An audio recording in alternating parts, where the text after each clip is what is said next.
ha vannak autentikus és bátor beszélők, akik összehordanak mindent, ami hát nem az eszükbe jut, hanem a szívükből így kijön, vagy a lelkük mélyéről föltör őszintén, erre hajlandóak, akkor egy elég hátborzongató kép jöhet ki egy emberről, még hogyha nem is pontos. Nem kell feltétlenül hajszál pontosnak lenni.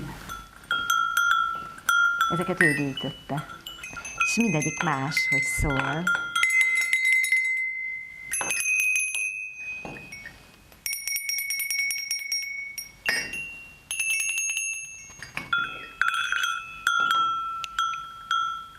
Bejött egy ilyen korombéli krapek, matróz trikóba, egy vagy két jó nővel az oldalán.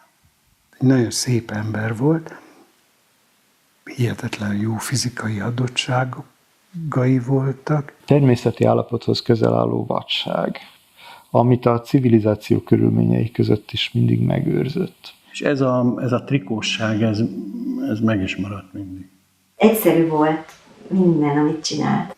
Volt benne valami fiús báj, mint emberben. Nem volt bácsis, nem volt nehézkes. Nem apa figura, hanem ilyen bátyas. Egyszerűen minden érdekelte. Mindenkitől és mindig állandóan hajlandó volt tanulni. Volt benne valami nagyon erőteljes és szemléletes intelligencia. Keményen, dacosan szembeszegült mindennel. Az ember ellentmondott neki, vitázott vele, ennek is rettentesen örült. Voltak periódusok, hogy nem mertem a szem elé kerülni. Nem kiabált. Nem. Kiabálni én sose hallottam. Föntről rámordított, mint egy isten. Kotródtam ki a szobából, és fizikai létemet kezdtem félteni. Szabad volt a tárgyválasztása. Szellemileg volt hiú, tehát az intellektualitás érdekelte, az intellektualitás csúcs teljesítményei érdekelték. Eléggé bátor ember volt, de ezért szükségképpen zárkózott volt. Ilyen olyan kő volt, amit nem lehetett elmozdítani a maga helyéről, tehát ott volt, muszáj volt tudomásul venni. Illik szerintem hozzá az őszinte beszéd. Egy ilyen személytelen személyiség volt ő. Hallgatott, és akkor azt mondta, hogy az a fő, hogy legyen a nyakadban egy kavics, ami mindig azonos önmagával. Az Ottlik halála és az ő halála között ő volt a legjelentősebb magyar író.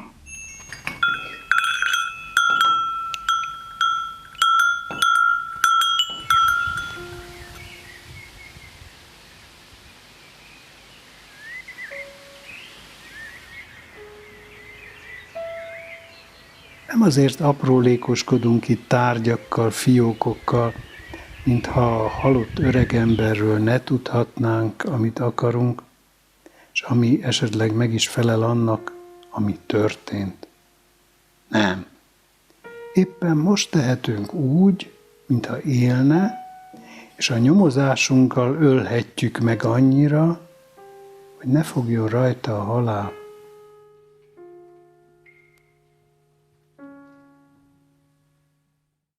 A régi mozgóvilág halotti torán mutattak be Mészői Miklósnak. Emlékszem, hogy nagyon belemerültünk ottan, hogy zsivajban a beszélgetésbe. Természetesen ő volt kíváncsi rám, vagy ez manifestálódott. Én nem mertem nyilván különösebben őt kérdezni. Többször rászántam magam, többször eljutottam a telefonig, de nem mertem fölhívni. Felhívtam, nagyon szűkszavú volt. Emlékszem rá, hogy amikor azt mondtam, hogy Mészői Miklóst keresem, akkor nem azt mondta, hogy én vagyok, hanem azt mondta, hogy az beszél. És akkor hajlandó volt egy audienciát adni a Városmajor utcai lakásán. És akkor órákat beszélgettünk, és utána még elvitt valami kocsmába. Én nem szerettem soha kocsmába járni, de az is baromi érdekes volt, mert ő a kocsmajárókkal nagyon jó viszonyban volt, és gyakran megfordult ebben a kocsmában. Akkor egy olyan másfél órás beszélgetésre került sor, ezt pedig további 20 év beszélgetései követték. Kimentem Haraballal Kisorosziba. Az egy nagyon szép élmény, ahogy ők egymással beszélgettek. És tulajdonképpen ott kezdődött az intenzívebb kapcsolat kettőnk között. Az első találkozás Miklóssal most eszembe jut, mert a Frankelle utcából jövök, ott lakott Jékeli. És valamiért a Zsoli bácsinál voltam, és akkor Miklósnak volt egy kis Renaultja, és Miklós akkor már bérelt Kisorossziban, és az Átli völgyben lakott Jékeli, és ő vitte föl, és egyszer csak azt mondja Zsoli bácsi, na, vedd elő a masinádat, vagy a puskádat, mert jön egy nagy vad, eszlőd le. A Miklósról mindig jó képet, Ilyesről és Mészőről mindig jó képet tudtam. Ennek egyszerű titka volt, hogy elfogadtak, és abszolút nem érdekelte, hogy én fotós vagyok, és ott a fényképezőgép, szóval erre azt szoktam mondani, hogy adták az arcukat. Elég sokat voltam Kisorosziban, mert ott volt egy kis kulipintyója. Ott elég rendszeresen, hol másokkal, hol több emberrel, hol kevesebb ember. Aztán ugye a Városmajor utcában, tehát a lakásán, hát aztán később volt, amikor itt ült. Én magam nem kerültem vele olyan szoros baráti kapcsolatba, mint például Nádas, vagy Eszterházy, vagy akár Krasznahorkai, vagy akár Cucorelli. Ami igazán összehozott minket, az, hogy én szomszédja lettem Kisorosziban kb. 16 évig. És ez az a kisoroszi faház, amihez aztán építettünk egy tégla részt, és emelletti telket vette meg aztán a Miklós. Kisorosziban hol véletlenszerűen, hol híva lett társaság, mint ha fiatalok volnánk, és volna irodalom, és előttünk az élet, és nyár van, és sárga szoknyák. Reggel, ahogy lejött a 4 lépcsőfokról, és elkezdett beszélgetni a fákkal, a természettel, így odavetette a pillantását, hogy itt vagyok, meg. És ez nem ráfogás. Én tudom, hogy nem ráfogás, hanem a Miklós elkezdett a környezetével kommunikálni. Ugyanis a környezetében nem csak az ember meg az állat tartozott, ennyivel volt különleges. Ahogy a tárgyaihoz viszonyult, és ahogy a természethez viszonyult. Ő egyenértékű partnerre tekintett minden valamiféle földi teremtményre. A természet nagyon fontos volt, úgyis, mint a növények, úgyis, mint a környezet. Ez egy nagyon fontos. A hó, a sár, az eső, minden nagyon fontos volt. Miklósnak is szerintem gyerekkorától a Dunai kalandjaitól kezdve. Ez volt a Dunaparti fa, templomfának hívtuk. Főleg az Allennal sétáltunk ki ide, ez a fához, vagy én egyedül. A Miklóst a templomfa, mint ilyen, nem érdekelte. Legfeljebb az elnevezés, vagy hogy milyen hülyék vagyunk, és hogy mindenfélét érzünk. Persze egy normális ember nem érez. Volt benne valami természeti tüneményekre jellemző, nagyon erőteljes belső szabadság. Egy olyan intelligencia, ami már a jósnoki tehetség határán volt, miközben mindenfajta misztikumtól teljesen mentes volt. Olyan szabad rendet épített föl magának, amelyek közt ő azért mindig szabadon közlekedett, még akkor is, ha az idők során aztán kialakultak mondjuk bázisok a tudásában, amiket már nem nagyon lehetett megváltoztatni. Masszívan, ez is az ő szava, masszív, sűrűen, masszívan protestáns családból származik, annak az összes előnyével és hátrányával. Én mindig azt hittem, amikor még nem ismertem Miklóst, hogy ő egy tudós, minimum, vagy biológus, vagy fizikus inkább. És ezt mondtam is neki. És egészen meglepett az a mondata, amely azonos volt Hrabaléval, úgyhogy nem tudtak egymásról, hogy sok energiámba tellett, hogy elfelejtsem, jogász voltam. De az a gondolkozásmód, tehát ha valaki megtanulja a hűvös elmének azokat a csodálatos lehetőségeit, amellyel egy összekutyult tényálladékot szét tudunk bontani híresztelésre, állításra és tényre. Ő analizál, egy irodalmi analízist hajt végre, szétszed, formákat szétszed, olyan formákat, amelyek megingathatatlannak tűnnek. Miklósnak nagyon sok válasza van egy azon kérdésre, tehát klasszikus eszeisztikus gondolkodása volt, ha letettél elő egy tárgyat, akkor azt annyi szögből tudtam megközelíteni, ahány szögből hozzáállt. Sokszor írt ilyen tudományos özékről is, tehát hogy olvasott valamit, és nem tudom. És ott, főleg például a matematika környékén, azt egy picit ugye meg tudom ítélni. Most azt kell mondanom, hogy az zseniális volt, abban az értelemben, hogy szent meggyőződésem, hogy valójában a halvány dunsztja nem volt időnként, hogy mi, de hogy nagyon jó megérzései volt. Motosz. Van egy motoszom. Ezt mondta mindig. Tehát ez tulajdonképpen az eszmecsírát hívta a motosznak. Ugye nem egyetemi tudása volt, hanem a tudása az írás aláducolására szolgált csak, és arra meg tökéletesen működött. Egy racionális ember volt, akinek rettentesen erős metafizikai érdeklődése volt. Tehát a fizikai tárgyak, azok metafizikai vonatkozásukban érdekelték őt.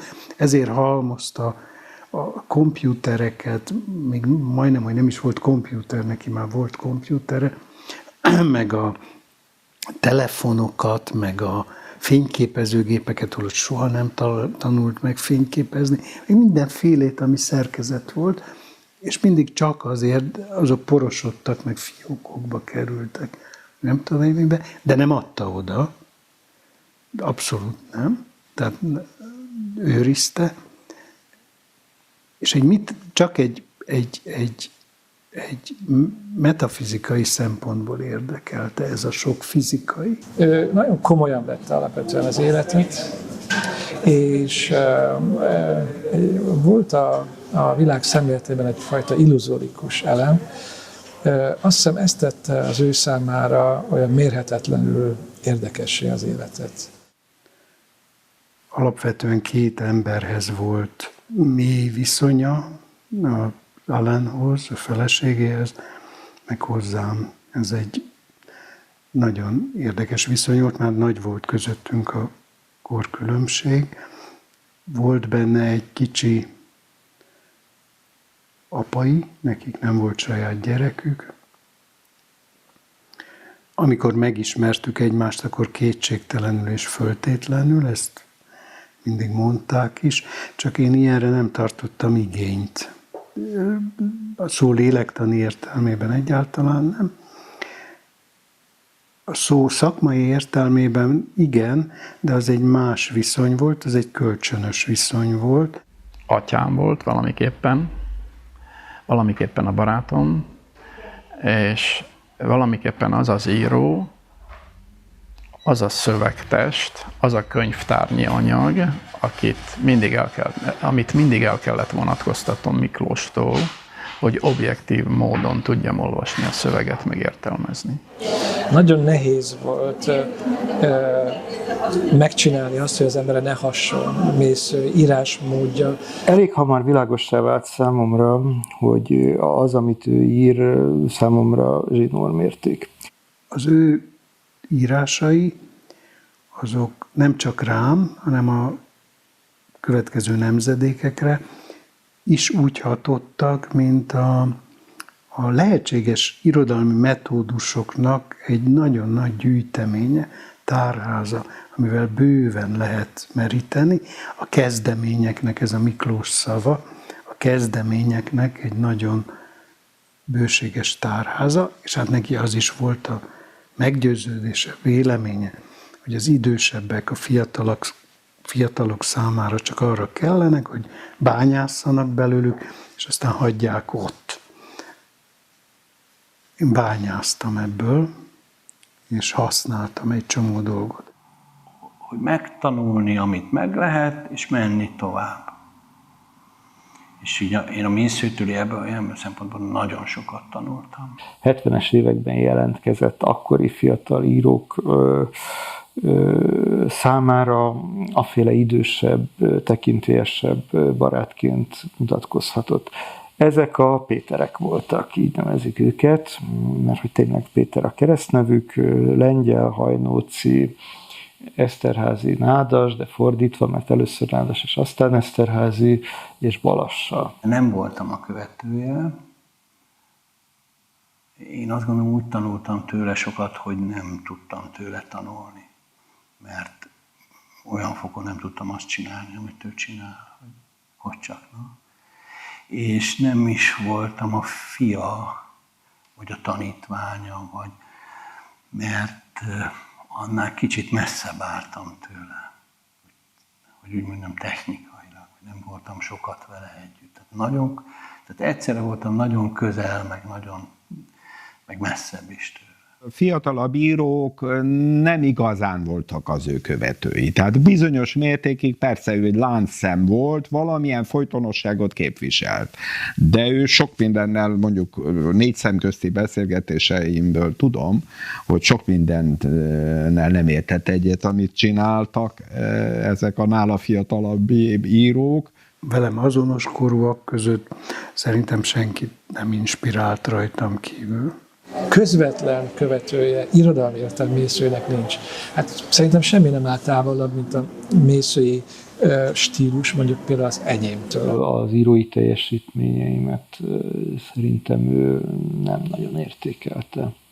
Igazából csak megelőlegezte azt, hogy majd egyszer valószínűleg fogok írni valami olyasmit, ami az ő nagyra becsülését megfelelő mértékben alátámasztja. Emlékszem, mikor a Fuharosok megjelent, hogy 83 volt, és akkor emlékszem, ugye az csont nélkül tetszett neki. Mert a többiek azok,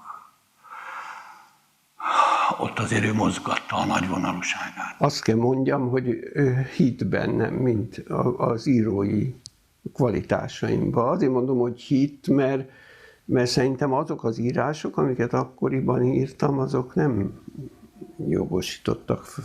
Tehát, hogy mondjam, nem kellett, hogy azt váltsák ki, hogy hű micsoda tehetség. Szóval ez valamilyen érzék volt, vagy szimat volt a részéről valószínűleg, meg a fene tudja, meg hát ezt sose tudom, kinek mit mond ugye a hátam mögött, hogy honnan jött ez, de én úgy emlékszem rá, és ilyen szempontból nagyon sokat jelentett nekem, hogy ő, tehát a megnyilvánulásában mindig nagyon biztató volt, és nagyon eléggé másképp írtam én már akkor is, meg később is. Nagyon szigorú mester volt, tehát amint látta, hogy most már túl sokat bányáztam, tehát megvan az a veszély, fennáll az a veszély, hogy másolni fogok, akkor mindig nagyon súlyosan nekem ment, és ez mindig egyben a barátságnak és a nagyvonalúságnak a bizonyítéka is volt számomra. Hallatlan módon sokat tett értük, hogy ők tényleg sikeresek legyenek, nem csak Magyarországon, de külföldön is. Tehát ugye Nádas, Eszterházy, Krasznahorkai és mások. Tehát nagyon-nagyon sok embernek segített effektív, Tehát ő tényleg olyan volt, hogy így úgy magával nem foglalkozott, különösképpen másoknak meg segített. Tehát egy nagyon, nagyon érdekes. És ezt nem ilyen altruizmusból csinálta, vagy nem tudom miből. Volt benne valami ilyen, hogy így nem érdekelte ezen különösképpen, illetve nem tudom, hogy intézte el magával, nagyon bonyolult, valószínűleg bonyolult képlet. Berlinben írta az egyik legfontosabb könyvét, a Film című művet, de a kapcsolati tőke kiépítésére nem fordított figyelmet. Ezért aztán, amikor lejárt ez az ösztöndíj, szépen hazajött Magyarországra, akkor lassan rájöttek odakint, hogy nem lesz belőle Nobel-díjas. És én egyszer végignéztem a Hanser kiadóval folytatott levelezését, és szépen nyomon lehet követni, hogy a nőt lassan, hónapról hónapra, évről évre ejtik. Ahogy egyre kevésbé fontos. Ahogy már nem tervezik életműve kiadását, ahogy már újabb műveinek a lefordítatását sem tervezik, ahogy már az a kérdés, hogy amikor újabb Hanser kiadványokat kér, mondjuk 6 könyvet, akkor azt elküldik-e neki, és megéri-e a postaköltséget, hogy elküldjék, és akkor mondjuk az a legfelsőbb döntés, hogy a 6-ból 3-at küldenek neki. És ahogy ezt ő nagyon világosan látja, és eleinte mondjuk olyan regénytervekkel bombázza a Hanser kiadót, amiket magyarul nem lehet ismerni, és valószínűleg soha nem akarta megírni ezeket a regényeket, csak tudta, hogy ha ő most regényterveket ír, akkor esetleg felkeltheti az elillanóban levő érdeklődést. De a végén már csak azt mondja, hogy Michael Krügernek, a Hanser kiadó akkor még nem vezetőjének, csak vezető szerkesztőjének írja, hogy telik az idő, és nem mi lettünk vénebbek, hanem csak a sör habja vékonyabb. Ami arról szól, hogy tudomásul vette, hogy ebben az értelemben is margóra került. Egyszer azt mondta nekem, szó szerint fogom idézni, bandikám, én elbasztam az életemet. Tehát ez tulajdonképpen azt jelenti, hogy őt jobban érdekelték a nők, meg a csehozás, mint mondjuk az irodalmi karrierje. Semmilyen engedményt nem volt hajlandó tenni azért, hogy őt nyugat-európai kultúrákban megértsék. Úgy dolgozott, hogy sok munkával lehetőleg minél kevesebb külső elismerést érjen el. Miközben volt egy belső mérce, aminek megítélésem szerint 100 vagy 95%-ig meg tudott felelni. Hadatlanul igényes volt, és önpusztító abban az értelemben is, hogy nagyon sokáig még csak másolatot se készíthetett a műveiről, tehát indigót nem használt, és hát ennek aztán olyan következménye is lett, hogy van olyan műve, ami legalábbis részben elveszett, mert odaadta valakinek, aki aztán nem adta vissza. Tudtommal ő nem tett olyan politikai engedményeket, amelyeket nagyon sokan a kortársai közül tettek. Még olyat se tett, még olyanról se tudok, mint mondjuk Ottlik esetében, akit én nagyon szerettem természetesen, de ugye amikor a Buda készült, akkor hát Acél György tőlük kapott anyagi támogatást, és az OSK-ba megtaláltam a halála után a fogalmazványait Ottliknak, amelyeket Acélnak írt születésnapjára. Szegény nagyon kínlódott ezzel, de hát meg kellett tennie, ezek elég szörnyű szövegek egyébként. Na most Mészöly ilyet nem tett. Őt elsősorban a szakmai tisztesség izgatta, tehát a szakma, mint probléma izgatta, és a szakmai tisztesség vezette oda, hogy nem tehetek más, csak ezt tehetem. Tehát, de most ez olyan végletekig vitte ezt a kérdést,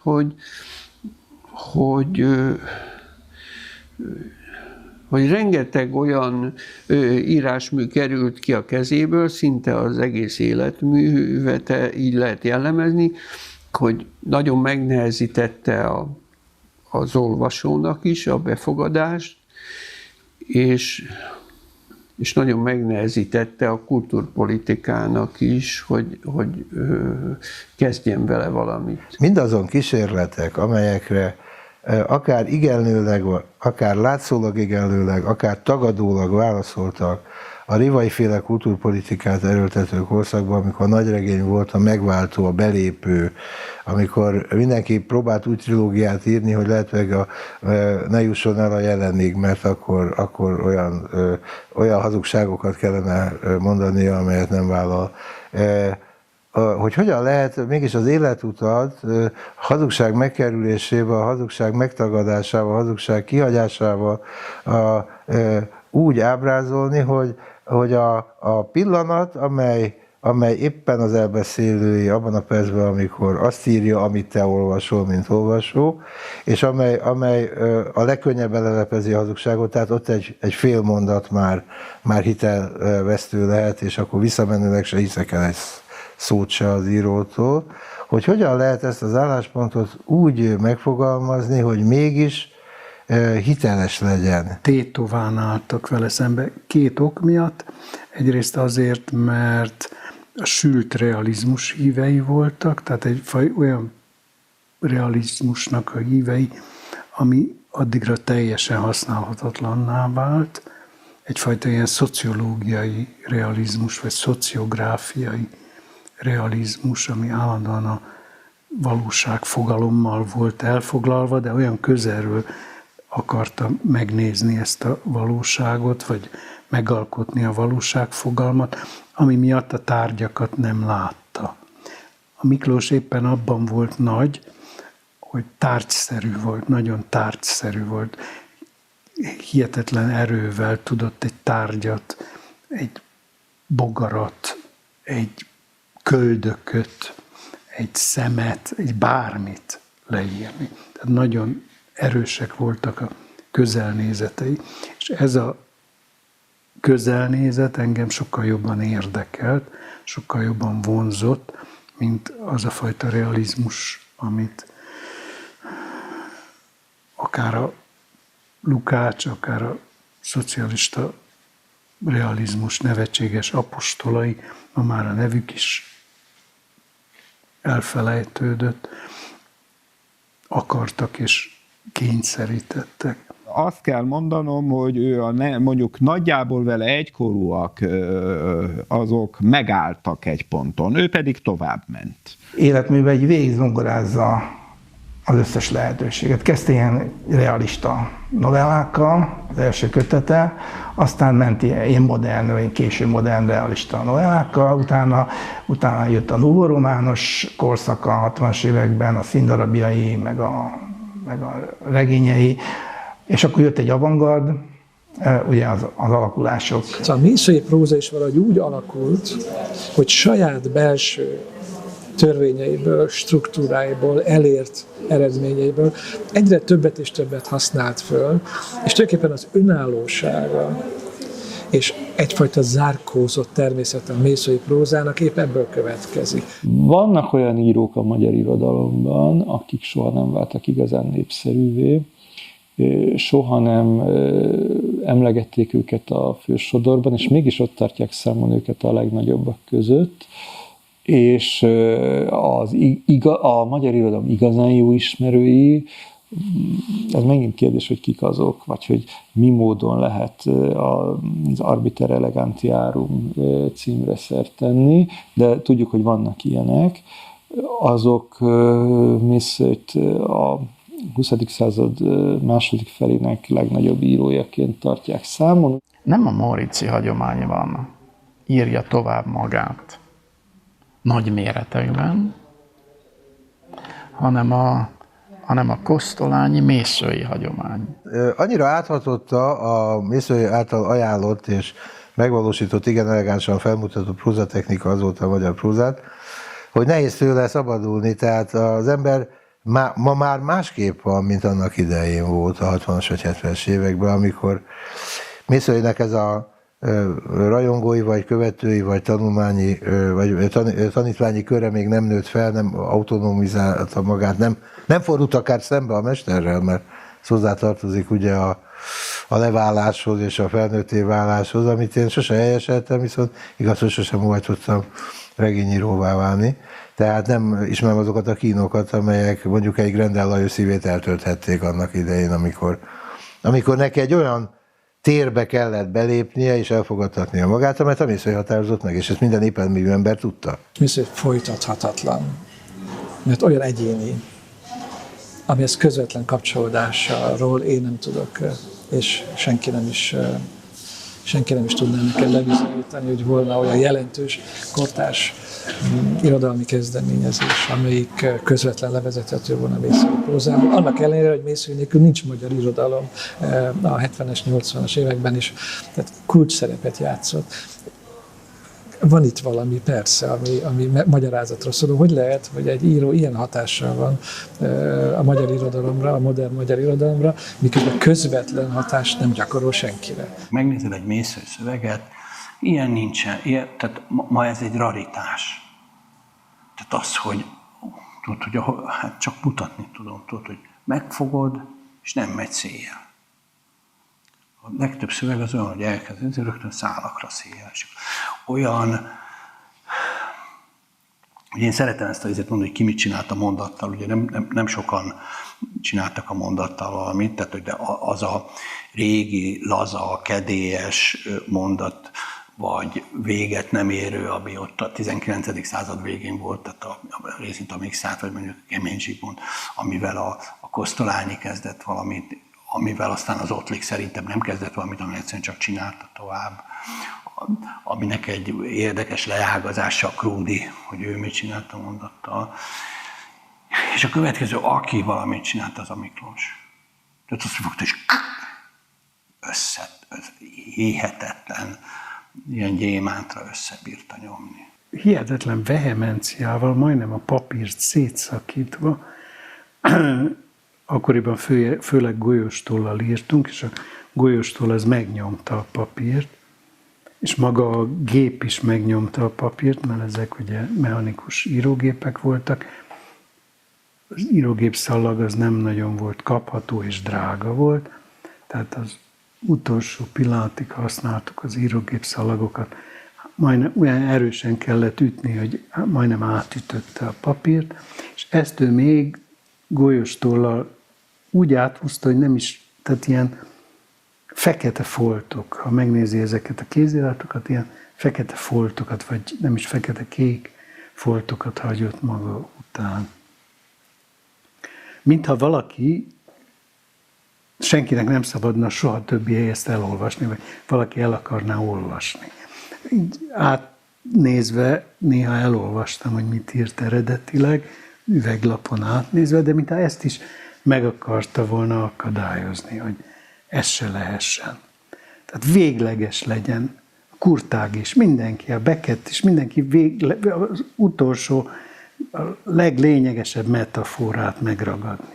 Szigorú volt. Tehát ahogy az írásaiba is, én láttam az írógépén, hogy hihetetlen nehezen dolgozik, szóval hihetetlen, de egyszeri javítások voltak, de amit leírt, az majdnem tökéletes volt. Miklós minőségét is mutatja egy korszerűtlenség. Egy szó szerint korszerűtlenség. Tehát, hogy nem errefele ment, lazábra, vagy nem tudom. Én egy kicsit hiányoltam a humort a műveimben, és volt neki humora, tehát lehet, hogy igaztalan voltam. Miklósból, bár ő meg volt róla győződve, hogy van humora, én azt hiszem, valóban hiányzott a humor. Nem csak az írásaiban tapasztalható ez,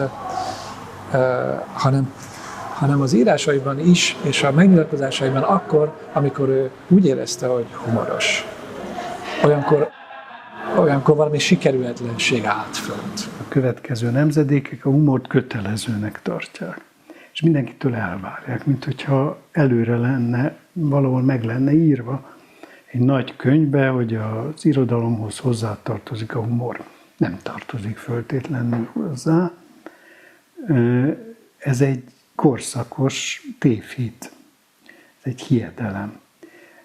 Vannak humoros szerzők, és vannak szerzők, akik nem humorosak, és a dolognak inkább a korszakkal van azt hiszem, kapcsolata. Azt gondolom, a szövegében azért nem idegesített, mert hogy nem jutott eszembe, hogy hiányzik.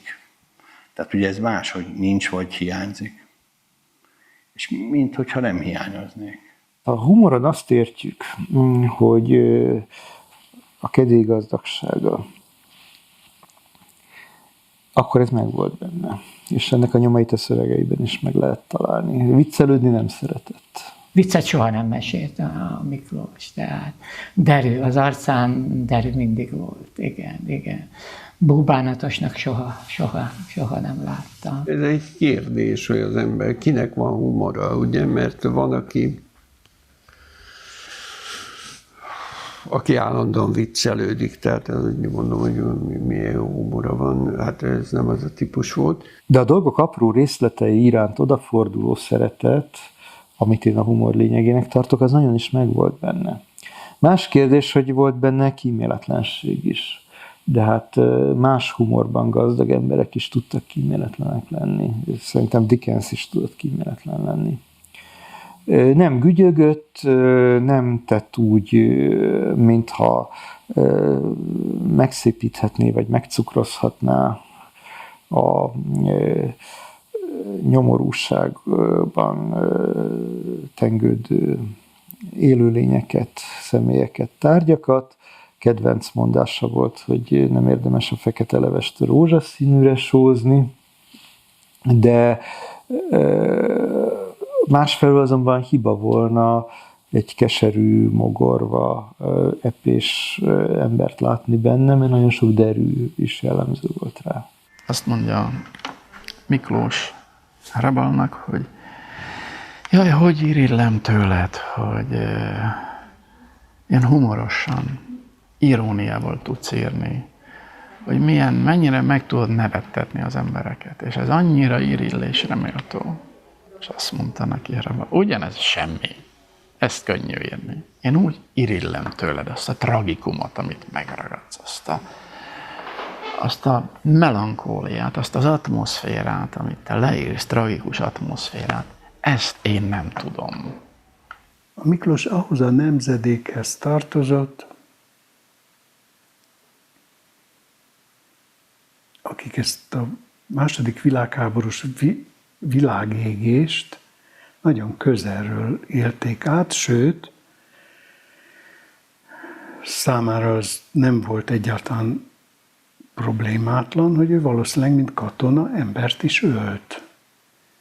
És hogyha az ember embert öl, és fennáll a lehetősége, hogy őt is megölhetik bármikor, és ezért kénytelen másokat ölni, vagy kísérletet tenni az ölésükre, hát akkor ez egy elég sajátos szituáció, és az embernek a jókedve jobbára elmegy. Nem tudja megmondani, hogy azok, akiket ő lelőtt, vagy akiket célba vett, amikor tüzelnie kellett, ha nem tüzel, akkor őt lövik le ott ebbe a felosztásban, de aztán újra megszökött, tehát ebből a társadalomból újra megszökött, és akkor bujkált Pécset. Azok közül 2-3 meghalhattak, de ezt nem tudja. Mutatott egy házat, ahol azt állította, hogy abban a házban volt egy patika, a patika udvarán pedig volt egy gödör, és hogy ott rejtőzködött az őt állítólag vagy ténylegesen kereső szovjetek elől. Sokat beszélt a lehetséges gyilkosságairól, és sokat mérlegelte, sokat foglalkozott vele. Néha egy kicsit tetszelgett is benne, mint egy kicsit, mintha tetszett volna neki, akkor mindig hangos vitákra került sor közöttünk, hogy úgy mondjam. De hát a tetszés az abból a szempontból minősül, hogy rá kényszerült, nem volt más lehetősége, mint a lövés. És a lövésnek tudatosnak kellett lennie, ez volt a lelkiismeret furdalás, nem mondanék, hanem ő mindig konfrontációt mondott, tehát konfrontálódni, szembesülni a saját tetteivel. Szeretett volna utólag szembesülni azzal, hogy vajon ölte embert, és feltette, hogy valószínűleg ölt. Én egyébként nem tudtam erről, tehát ő hozta elő. De föltételezte azt, és ez már elég későn volt, tehát valamikor 90-es évek elején, föltételezte azt, hogy én tudok erről. Nem tudtam erről. De az biztos, hogy ezek a korai évek őt azért nagyon megrázták. Egyik legnagyobb problémája volt, hogy ezt nem tudta közvetlenül megírni. Többször megkísérelte, többször neki ment. Van egy tanulmánya a bajtársiasságról, ott talán jelenkorban jelent meg, nem tudom, hogy melyik kötetbe vette aztán föl, azon nagyon csúnyán összevesztünk, mert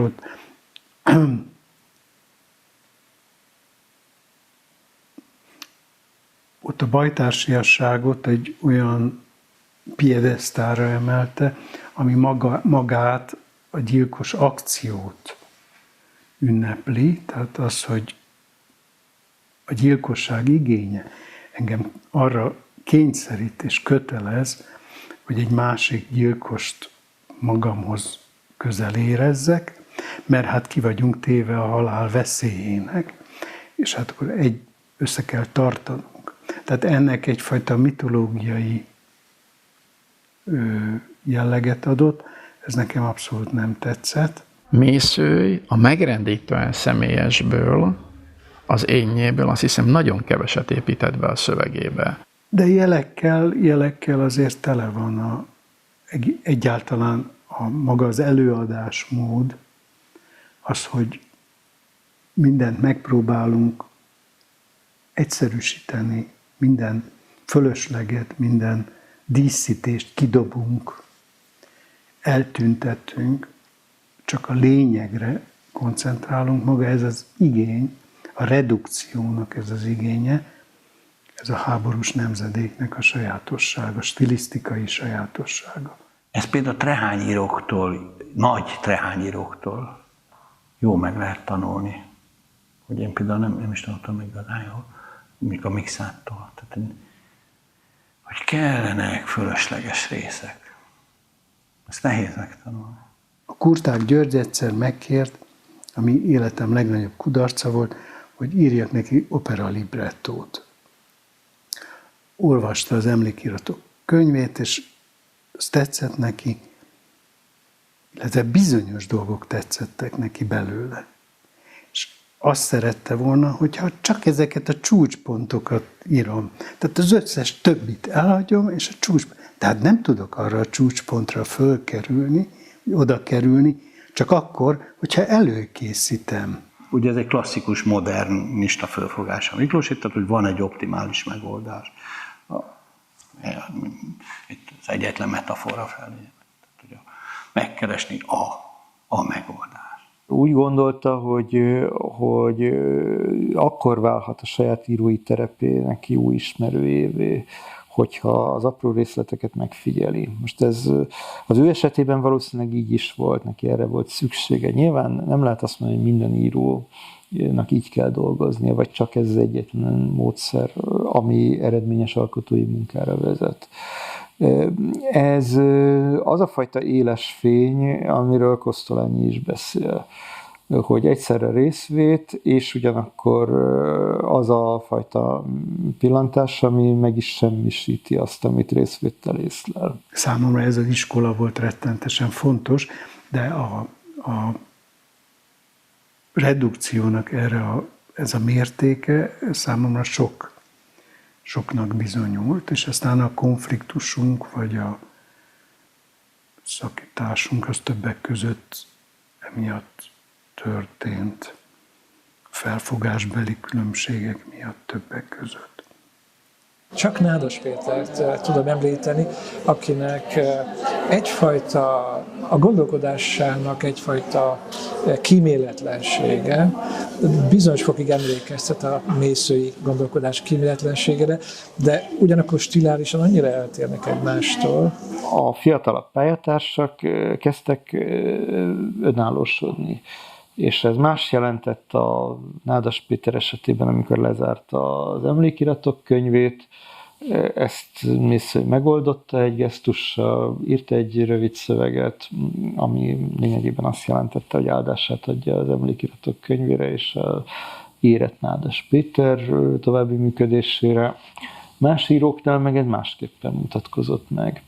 De mindenképpen egyfelől egy önállósodási és leszakadási törekvés volt, másfelől meg annak tudomásul vétele és elviselése, hogy hát nézzünk szembe a tényekkel.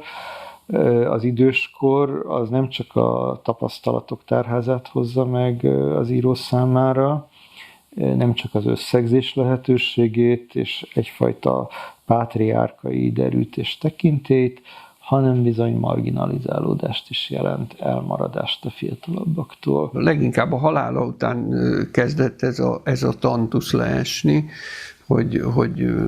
hogy nem olvassák, mert ezt úgy nem, addig, amíg ő élt, addig, főleg amíg dolgozott és publikált, addig valamilyen módon jelen volt, tehát valamilyen és az mindig, hát az csobbant valahogy a dologba, és akkor az nem voltam feltűnő ez a halála után valóban nagyon gyorsan kiderült, hogy valahogy túllép rajta az irodalmi élet. Mándi, Pilinszky, Mészöly, Ottlik, de mondhatnám Németh László,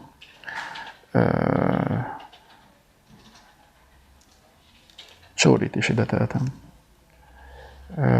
és még jó pár nevet. Az ő társadalmi státuszuk, az irodalom státusza oda került, ahol egy félművelt társadalomba való. Mészölyről is nagyon különböző vélemények voltak és vannak. De hát azért sok minden történt. Tomka Beáta például elég sokat tett az elismertetéséért. Tehát nem tudom megítélni, hogy mennyire él. Már a PIM-be a beszélgetéskor akkor is fölmerült ez a kérdés, hogy esetleg nem eléggé olvassuk őt. Jó, viszont az, hogy tényleg ismerhettem a Mészölyt, azért ez egy nagy ajándék. Eszembe jut, de néha így egy utcakanyarba, vagy egy fánál, szóval, ugye, vagy a szexárra megy. Egy egész kivételes barátság volt, ami aztán mindenféle érdekes okok miatt elhidegült. A 80-as évek közepére tulajdonképpen meg is szűnt, illetve a Miklós haragot táplált irántam, én nem.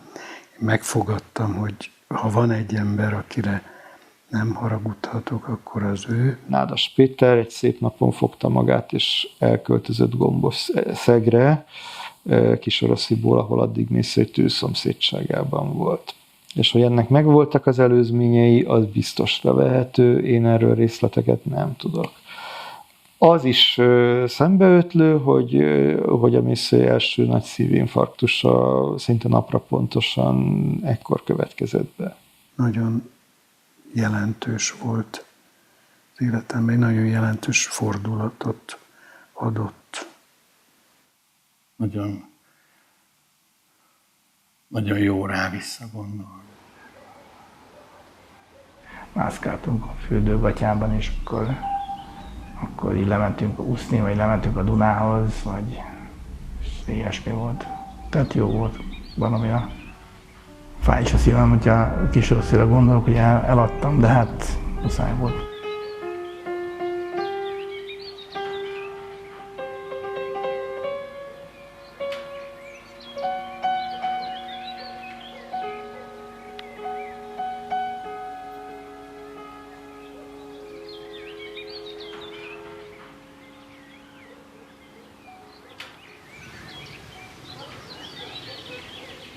Alkotói elvonulás, azt Nádas kezdte.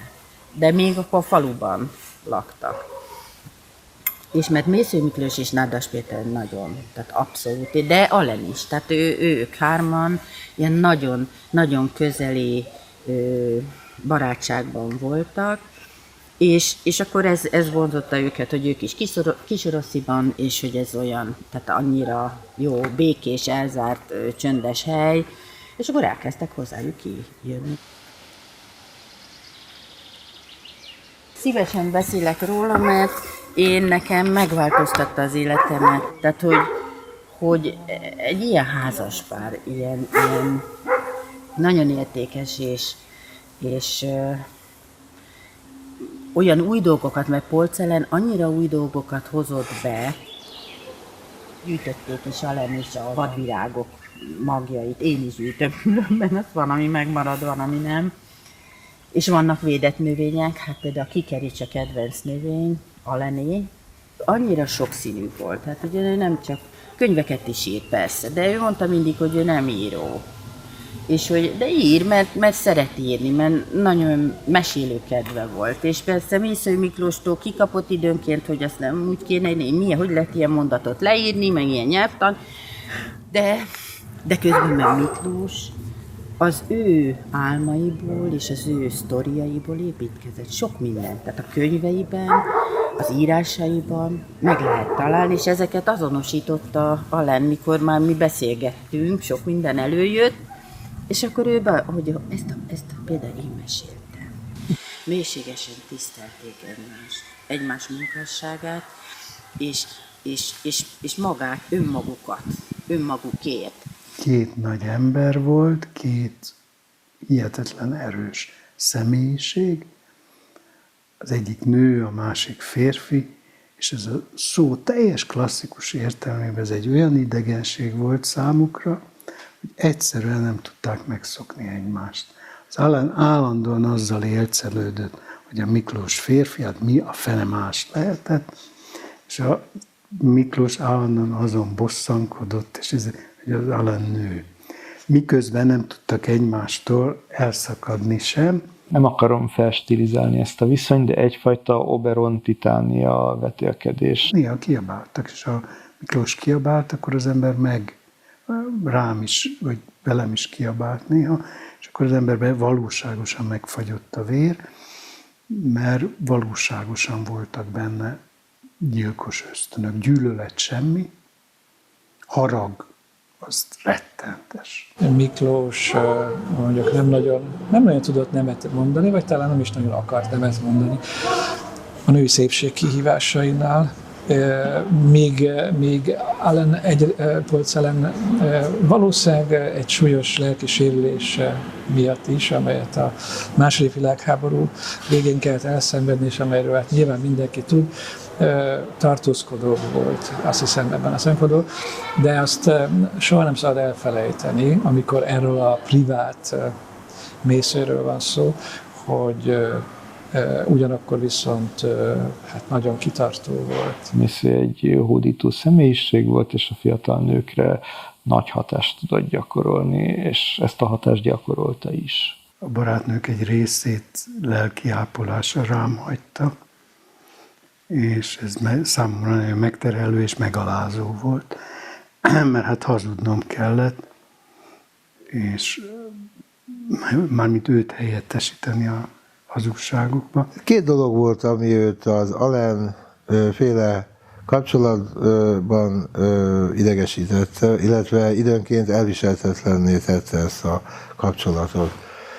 Az egyik, nem tudom másképp fogalmazni, mint hogy az Alen túlságosan jól ismerte őt.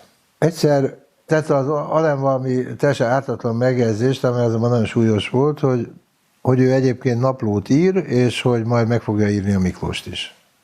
Ezt folyamatosan írja, és majd meg fogja írni úgy általában.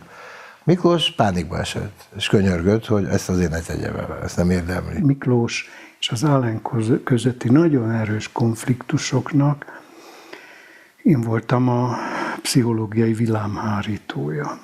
De hát ugyanakkor pszichológiából, az Alentól nagyon sokat tanultam, de együtt is működtem vele, mert egy csomó munkáját a segítségemmel végezte el, ezen nincs mit változtatni, vagy szépíteni, vagy rejtegetni. A Miklós nem tudta elolvasni a kéziratait, mert megőrült tőle, hogy rosszak voltak a mondatok. És hát a feleségének ne legyenek rosszak a mondatai, az ellen csak rosszul mondatokat tudott írni, más mondatokat nem, és ezek a mondatok úgy voltak jók, ahogy rosszak. Tehát ezeken nem kellett különösebben javítani, de hát ő használta, mert a pontos történetekben földolgozta az Alain Magnus szövegeit, de amikor ez papíron került a szeme elé, akkor megőrült tőlük. Tehát ha nem nyersanyagként, hanem mint tanulmány, akkor megőrült tőlük, és hát akkor ez a feladat, ez egy ideig, mondjuk 5-6 évig rám hárult.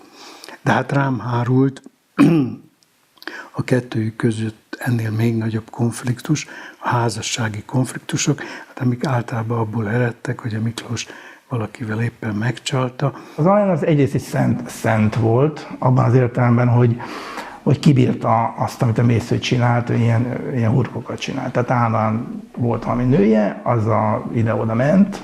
Feleségnek Polcelen kívül azt hiszem Miklósnak senki nem lett volna jó. Visszament mindig az Alainhez. Amikor velem volt egy évig, akkor is minden héten egyszer hazament Alainhez, és Alain pedig visszaengedte őt hozzám. Én játszottam az egyik darabját a Bunkert, akkor, amikor volt ez a premier, vagyis nyilvános főpróba, akkor csak azt vettem észre, hogy valaki a hátam mögött a vállamra teszi a kezét. És akkor én nem tudtam, hogy az most ki, de az valami nagyon jó volt. Az én szerepem az valószínű, azt Polcálent játszottam. Nekik nem volt gyerekük, és azt mondták, hogy ha terhes leszek Miklóstól, akkor elvesz engem feleségül, hogy az ő nevét viselje a gyerek. Nagyon jellemző, hogy én beleéltem az ő férjével, és ő elengedte, és vagy ő hozott nekem virágot, vagy én neki, de teljesen mindegy. Én Alainnak egyszer elmagyaráztam, Alain maga nem gondolt arra, hogy Miklósnak azért is lehettek szép számmal barátnői, mert működik benne az az atavisztikus erő, az a biológia erő, hogy minden férfi utódot akar hadni, vadászösztön, és maga meg nem szülhetett neki gyereket. Időről időre összeomlott, és valamilyen támogatásra szüksége volt. Egy hosszú harc alakult ki, Alain mindenféle módokon megpróbált ennek ellene hatni. Főleg attól szenvedett, nem annyira a csalásoktól, hanem inkább attól, hogy azt mondta, hogy pénteken délután 2-kor jön haza, és hétfőn még nem volt sehol, és nem tudta, hogy hol van, vagy hogy van-e. A feleségemmel kint voltunk Prágában, és a pályaudvaron összefutottunk a Miklóssal, aki egy fiatal csajjal volt, csak teljesen el voltam képedve, hogy mert azt később hallottam neki erről a dolgára, de akkor már azt hiszem volt neki az a külön lakása. Tehát folyton játszotta a sorssal, vagy kihúzta a gyufát, és a pusztulás orra alá pörkölt egyet, hogy mi lenne, ha ő mégiscsak elválna, újra megnősülne, lenne egy gyereke.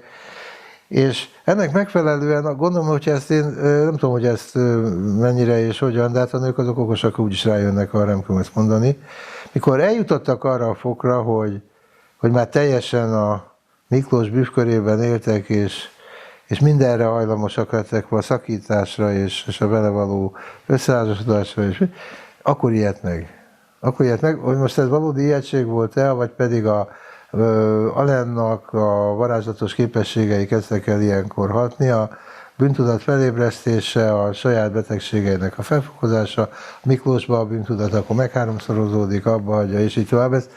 Ez nagyon sokszor azt lehetett mondani, hogy a primitív megfigyelés, hogy amikor a Miklós beteg volt, akkor az Alain virult, és mikor az Alain beteg volt, akkor a Miklós viszont hozzábetegedett. Aztán, amikor megvolt az első szívinfarktus 1983-ban, meg hát jöttek a további figyelmeztető jelek, mert hát a betegség, a tulajdonképpeni betegség az 1990-es évek közepén kezdődött el, de hát már előtte csak nem másfél évtizeddel jöttek a nagyon komoly figyelmeztető jelek, mint például az említett szívinfarktus, meg a felradékonyság, az erők alábbhagyása. A lényeg az, hogy az erőviszonyok aztán megfordultak, és a vége felé már Allen volt az, aki erőt sugárzott, erőt, magabiztosságot sugárzott, aki mint nő kifejezetten jól nézett ki. Allen akkor lett jelentős, amikor Mészöly már hanyatlott. Valószínűleg Mészöly elég komisz tudott vele lenni a korábbi években, visszaadta Allen nagyon keményen. Volt egy nagy hamisság az Allenben, egy eleve hamisság, ilyen az erdélyies típusú hamisság, hogy tehát csak hamis regiszterben volt képes hangokat kiadni, tehát, és ezt most hallottam 16 éven keresztül, és néha így tényleg muszáj volt így bemennem a házba, mikor így édesem vezet, meg kincsem, mondta a Miklósnak, és közben nagyon rossz volt ez a regiszter. Hihetetlen zavart az álnyájaskodása, hogy bánta Miklóssal, szóval az édes uracskám. De hát, hogy mondjam, működött a dolog, mert a Miklósnak erre se volt füle. Még egyszer mondom, az Allen megteremtette neki azt a jólétet, vagy hogy ne kelljen semmi. Tehát Miklósnak semmivel nem kellett törődnie. Úgyhogy én Polcz-Allen nagyon szeretem, és nagyon, nagyon sokra tartom. Ő egy erdély, és Erdélyben nagyasszony volt. Tehát nagy udvartartása volt. Szóval Miklós az semmivel se törődött. Azt se tudta szerintem, hogy milyen autóba ül, ugye, hogy eszik vagy nem iszik, hogy van-e a hűtőszekrényben, vagy nincs. Én ezt tudom, ebből a szempontból igénytelen embert én még nem láttam. Elképesztő cuccokba járt, hát olyan volt, hogy ez, tehát hihetetlen. Tehát egy ilyen szép ember ilyen módon ne törődjön például a külsejével. Ez is paradox. Tehát nem törődött a külsejével egyáltalán. És a cuccok, amiket hordott, azok ilyen leírhatatlan borzadályok voltak. Egyáltalán nem volt ilyen típusú ízlése, vagy nem tudom, hogy volt ennek ízlése, fogalmam sincs, de nyilván, hogyha lett volna, akkor nem engedte volna meg magán ezt a dolgot, de szóval ezekkel nem törődött. Vagy például, ami az ételt illeti, hát megette az Allen főztjét, csak ennyit mondok. Na most azt mondom, hogy a világ legrosszabb szakácsnője volt az Allen, tehát beleértve mindenkit. Miközben gurmanra játszott, a Miklós képes volt besavanyodott szalonnát megenni. Egy hete száraz kenyérrel. Éppen azt tette, ami ott volt. Ahogy az egér rátalál a száraz kenyérre, és azt harabdálja.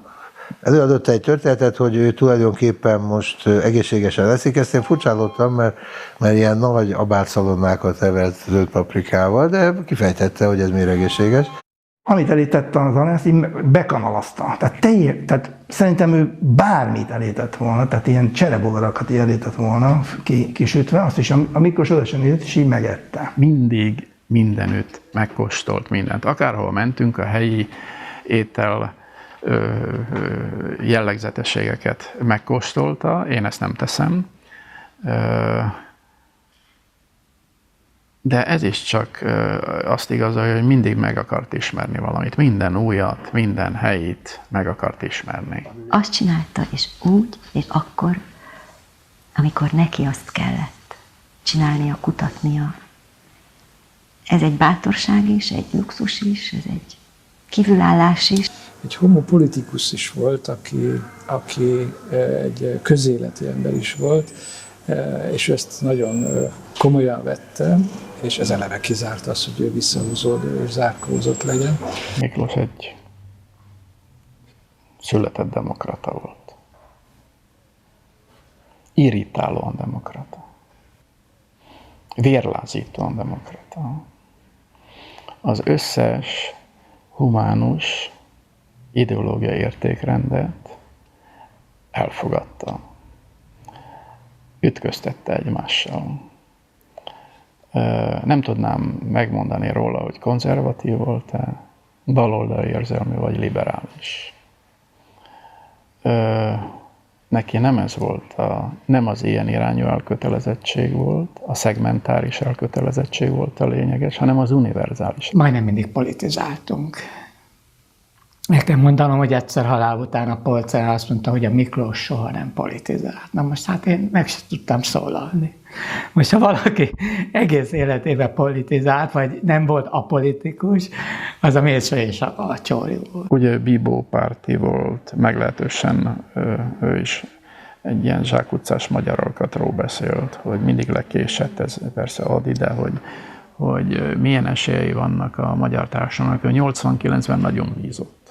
Iszonyatosan bízott 89-ben. Nagyon szerette a Fideszt, ezeket a fiatal embereket. Mint ahogy mondhatnám, mindannyian. Én is azt gondoltam, hogy most megvan a jövő rendesen. Amögé a Fidesz mögé állt be, amelynek a két legjelentősebb arca az ő szemében Orbán Viktor és Fodor Gábor volt. Ennek következményei vannak egy ilyen kis gondolkodásban félfeudális társadalomnak, mint a magyar. És ő ezt vállalta. Már nincs meg az a kis kocsma a Feneketlen tónál, ott leültünk hárman. Alexa, Szörényi és én.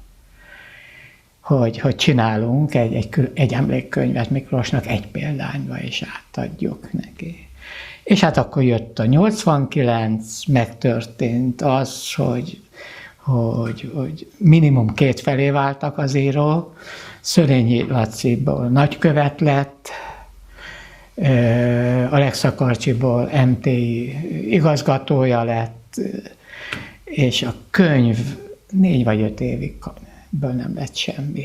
Csalódott emberekben 89-90 táján kétségkívül. Amikor olyanok, akikkel ő azt hitte, hogy jóban van, azok egymással többén olykor nem beszéltek, egyik párthoz vagy másik párthoz csatlakoztak, és ő ilyen kérdésekben jó hiszemű volt, és nem nagyon tájékozott, tehát nem nagyon értette, hogy miért mennek szét olykor több évtizedes barátságok. Egyszerre csak elkezd valami lózungokat fújni, amelyek határozottan a legendaképződésből számára a tömegkommunikáción át lecsapódott véleményeket majmolták, vagy ismételték, és az ember visszariadt, mert szerette, és tudta, hogy beteg, hogy most elkezdjen vele vitatkozni. Volt egy 60 éves születésnapja is a Miklósnak a Városmar utcában.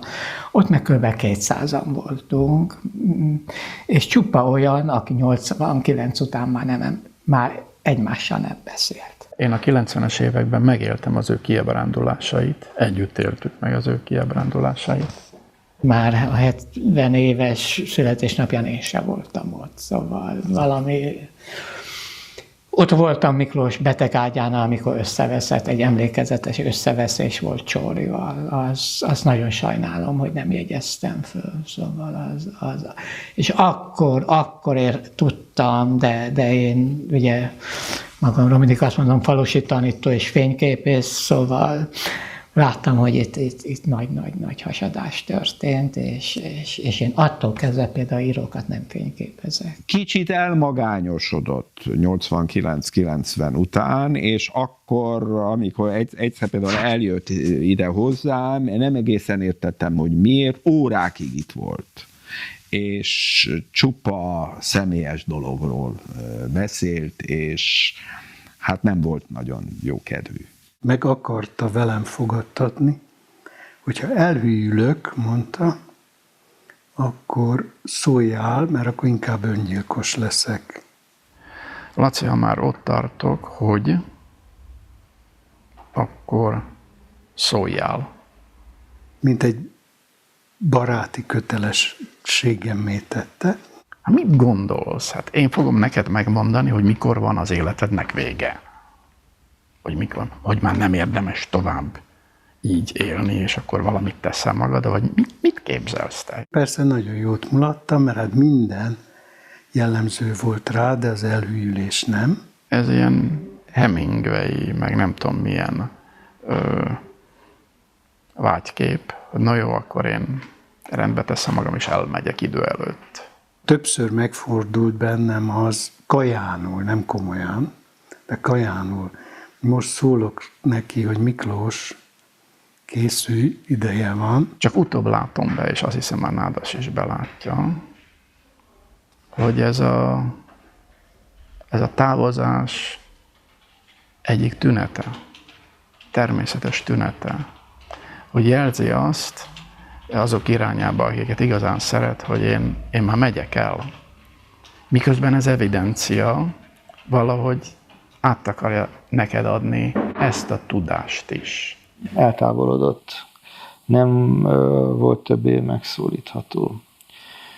De hát Alain egy darabig megpróbálta titkolni, hogy betegségről van szó. Tehát következetesen azt mondta, hogy a Miklós elfoglaltságai nem teszik lehetővé, hogy ide vagy oda elmenjen. Erről nem szívesen beszélek, mert nem akarom senkinek az érzékenységét megsérteni. De emlékszem egy alkalomra, amikor Alain, ugye a felesége, azt mondta nekem, hogy már nem menjek oda hozzá, mert nem fogja tudni, hogy ki vagyok.